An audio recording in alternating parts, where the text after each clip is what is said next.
ભારે વરસાદ થતા કોઝવે પર કાર તણાઈ હોય તેવી ઘટના સામે આવી છે। બહુચરાજી તાલુકાના મોટપ અને કનોડ ગામ વચ્ચેની આ ઘટના છે, જ્યાં રૂપેણ નદી પર બનેલા કોઝવેમાં એક કાર તણાઈ। નદીનો કોઝવે પાર કરતા સમયે નદીમાં પાણીનો પ્રવાહ અચાનક વધી ગયો અને પાણીનો વધુ પ્રવાહ આવતા કાર પાણીમાં તણાઈ ગઈ। કાર ચાલક સહિત 3 લોકો કારમાં તણાયા હતા, જો કે કારમાં રહેલા 3 વ્યક્તિ વૃક્ષનો સહારો લેતા બચી ગયા છે। ત્રણેય લોકોને સ્થાનિકોએ રેસ્ક્યુ કરીને બહાર કાઢ્યા છે, જો કે કાર તણાઈ ગઈ છે।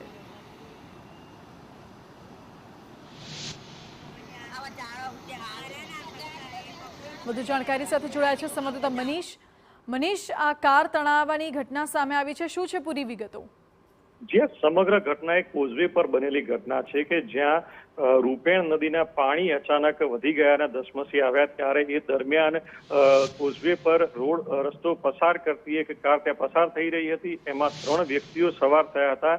જે સમગ્ર ઘટનામાં કાર તણાવવાની સાથે જ 3 વ્યક્તિઓએ પાસેનું એક ઝાડ પકડી લીધું અને આ ત્રણેયનો ઝાડ પકડી લેતા સ્થાનિકોએ પણ એમને ખેંચીને બહાર કાઢી લીધા। એટલે કે સદનસીબે એમને કોઈ જાનહાનિ કે ઈજા પહોંચી નથી, એટલે કે મોટી ઘટના બનતા જાનહાનિ થતા અટકી ગઈ છે।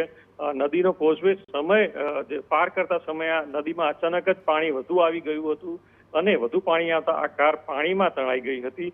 સમગ્ર ઘટનામાં સ્થાનિકોની મદદથી આ ત્રણેયનો સમયસર બચાવ થઈ જતા એક મોટી ઘટના ટળી ગઈ છે।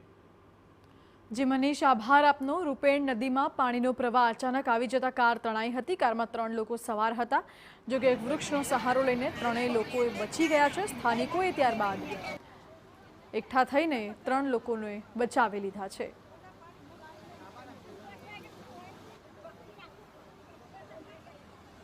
આ દ્રશ્યો જુઓ, હાલ વરસાદી માહોલ છે અને તેવા સમયમાં અચાનક કોઝવે પરથી આ કાર પસાર થતી હતી ત્યારે પાણીનો પ્રવાહ તેજ થઈ ગયો અને પાણીના પ્રવાહમાં કાર તણાઈ હતી।